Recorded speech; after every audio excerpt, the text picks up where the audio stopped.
करमपुर में समाजी तंजीम helping hand for relief and development UC तोज जेकाबाद पारां ग्रांड इफ्तार डिनर विथ राइजिंग स्टार के नाले से एक अज़ीम शान प्रोग्राम रखियो वियो, जंहिंजो आगाज़ बारी ताला के बाबरकत कलाम पाक से थियो, जंहिंजी सदारत तंजीम helping hand for relief and development के डिस्ट्रिक्ट कोऑर्डिनेटर आगा अब्दुल फताह पठान कई।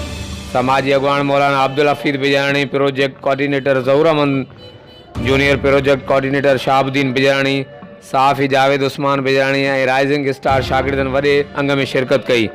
अगवान जो चवणो तो helping hand for relief and development जी रवायत रही है तो हर साल रमज़ान मुबारक के भलारे महीने में इफ्तार पार्टी जो इतमाम किया वेंदो आहे। अहिड़ी तरह हिन साल भी इफ्तार डिनर पार्टी थी रही है। उन्हनि जो वधीक चवणु हो तो अहिड़ी तरह जूं सरगर्मियूं साराह जोगियूं आहिनि। ॿियनि खे ख़ुशी जो मौक़ो ॾियण सां पंहिंजी दिलि खे सकून मिले थो। हीउ महीनो नेकिन जी कसरत जो महीनो आहे। इन महीने में भरपूर नमूने सां नेकियूं करणु घुरिजनि त जीअं पंहिंजो परवरदिगार राज़ी थिए। आख़िर में इज्तिमाही दुआ सां इफ्तार प्रोग्राम जी पुॼाणी थी। हर वक़्तु आगारण लाइ ॾिसंदा रहो JTN वेब न्यूज़ करमपुर।